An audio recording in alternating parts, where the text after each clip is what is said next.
Happy Sunday, beautiful people! Pagkagising nga namin at pagkatapos namin kumain ng almusal, ay sabay-sabay na nga kaming umalis para pumunta sa simbahan at umaten ng religious education class ng aming mga anak. Ngayon nga ay meron ding parent faith formation at kasama nga kami ni Daddy. Si Daddy nga ay kasama ni Bunso at ako naman ay kay ate. Pagka-uwi nga namin malapit na mag-11 ay niligpit ko muna ang family room dahil hindi ko na nga naharap yan kanina at syempre pa nag-disinfect din tayo ng mga kapaligiran. Si Daddy na nga ang nag-offer magluto at ngayon nga ay nagprito lang kami ng swine na fish fillet at ito na nga ang ating breading na combination ng garlic, onion powder, pati na rin all-purpose flour at tapioca flour. Tagdadalawa nga lang kami at ito ay sakto lang para sa aming pananghalian kaya naman nakapagpahinga tayo ng pagluluto sa kitchen. Tapos na nga at ready na rin kaming kumain ng pananghalian. Dahil meron pa tayong bahaw ay ininit ko na lang din yan at uubusin na nga natin yan ngayong lunch. Ayan na nga si Daddy, inaantay na ang last batch ng swai. At dahil marami pa tayong natira na Oreo cookie, ay gumawa rin ako ng aking version ng napakasimple pero napakasarap na chocolate lava cake.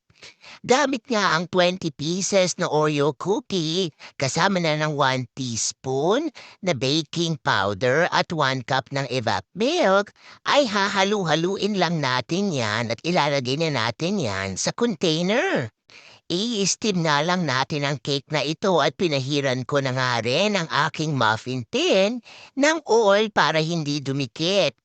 Iniligay ko na nga ang ating chocolate sa muffin tin at isinalang natin ito sa steamer for 15 minutes. Ito na nga ang napakasimpleng version at mas pinasarapan natin yan para sa lava effect ay naglagay din tayo ng Hershey's Dark Chocolate sa gitna. Napakasarap talaga at napakasimple lang ng version ng paggagawa ko ng lava cake na ito. Kaya pwede nyo rin ito itry mga mommies and daddies para sa inyong mga chikiting. At ayan na nga ang electric steamer natin. Nilagyan ko rin ng cloth yan para hindi matubigan ang ating cake. At habang nakasala nga yan ay kumain na nga kami ng pananghalian.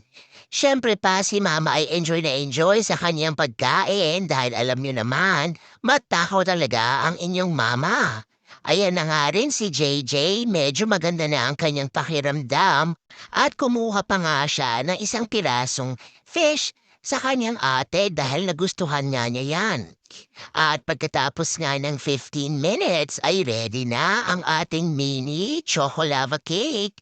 Hindi na nga makapag-antay ang ating panganay at kung nakita nyo nga yan ay napatums up sa sarap.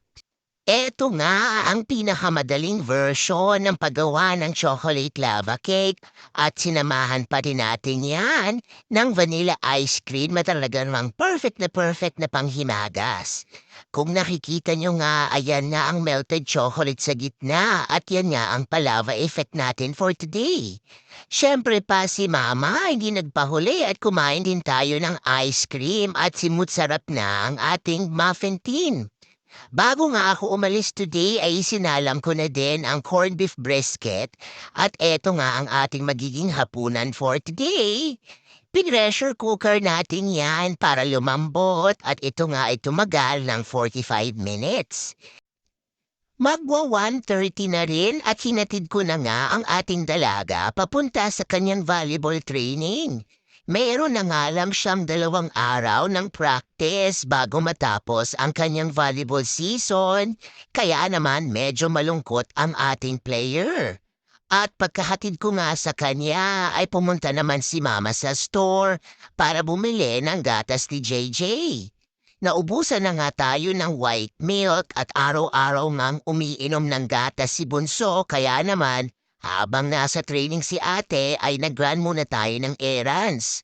Bumili din tayo ng kanyang strawberries at kumuha tayo ng broccoli. Eto ang goldfish ay binabaon niya sa kanyang training sa volleyball. At ilan niyo naman itong chicken drumstick na ito. Ang isang pack na ay nakasale at less $3 yan kaya almost 50% off lang. Nagmamadali na nga tayong pumunta sa sasakyan dahil napakalakas ng hangin. At pagkasakay ko Diyos ko, nakalimutan ko ngang bumili ng gatas ni Bunso kaya naman pumunta tayo saglit sa Giant. At nandito nga tayo sa clearance section at nakabili tayo ng mga ilang gamit na ating kakailanganin sa kitchen. Marami nga sila ditong yellow tags na chicken pero dahil nakabili na nga tayo ng drumstick ay for the video na lang si Mama. Meron tayong nabiling butternut squash, potatoes, and bell pepper. On sale for 50% off at eto na nga ang gatas ni Bunso at ice cream ni ate. Meron din ako nabiling French bread na naka 50% off at paborito man ng ating dalaga yan, palamanan ng Nutella. Pagkatapos nga ay nag-self-checkout na nga si Mama para tayo ay madaling makauwi. At tignan niyo naman ang ating savings, naka 91.24 na rin tayo since January, kaya malaking tipid din. Pagkadating ko nga sa bahay ay inunload ko muna ang ating mga groceries. At si ate nga ay 4 o'clock pa ang uwi, kaya naman umuwi muna tayo para ilagay ang ating mga napamili at i-unload na din. Nakabili din tayo ng tempura dipping sauce at banana. Eto ang bell pepper na ito ay murang-mura lang, 154 lang ang 4 na piraso. At ang isang pack na ng maliliit na patatas ay 54 cents. Dahil wala na din tayong bahaw ay hinugasan ko na nga ang rice cooker habang tayo nga ay nag-aantay ng oras. Meron pa tayong 1 hour bago lumabas ang ating dalaga kaya naman umuwi tayo sa bahay para magligpit ng kalat. Dahil alam niyo na yan by now, si Mama nga ay allergic sa makalat na bahay. At hiniwa-hiwa ko na nga rin ang broccoli na ito dahil ang ulam nga natin ngayon ay corned beef brisket at chicken barbecue at paborito nga ni JJ ang magpapak ng broccoli kaya naman hiniwa ko na at inihanda yan. Ang pinagtabasa naman ng broccoli ay hindi rin nasayang at ipinakain nga natin kay Nugget at Piggy Smalls. Pagkatapos nating ma-pressure cooker ang corn brisket ay sinalam ko rin yan sa air fryer for 25 minutes para maging crunchy ang itaas. Nagtakal na nga tayo ng 3 cups ng kanin at eto nga ay aabot na para bukas. Talaga namang multitasking forever si Mama at habang nag-aantay tayong maluto ang ating kanin at chicken, ay inilagay ko muna sa freezer bag ang nabili nating chicken drumstick. Ang isang bag nga ay naglalaman ng 7 pieces na drumstick at nilagyan din natin ng label yan. Ito naman ang ating chicken barbecue na may narinade pa 2 days ago. Ipinrito ko lang ng bahagya yan sa ating cast iron at ilalagay din natin ito sa air fryer. Paboritong ulam nga ito ni JJ kaya naman niluto ko na rin yan. Ang corned beef naman ay isa sa paborito ni ate. Kapag Sunday nga ay sinusubukan ko magluto ng 2 ulam dahil sa Lunes nga ay busy na naman si Mama sa work at mahirap na naman tayong tumindig sa kusina. Napakabango talaga at luto na nga ang ating beef brisket. Sinundo na rin pala ni Daddy si ate sa kanyang volleyball training at pagka-uwi nga ng ating dalaga, ay naamoy na niya ang corned beef at ayan na nga ang mag-ama.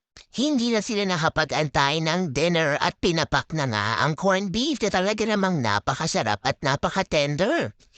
At dinedemonstrate pa nga ni ate na maganda raw ang kanyang training today at nakapag-hit daw siya ng bola ng maraming beses. Kaya proud na proud siyang ipinakita yan sa amin ni Daddy.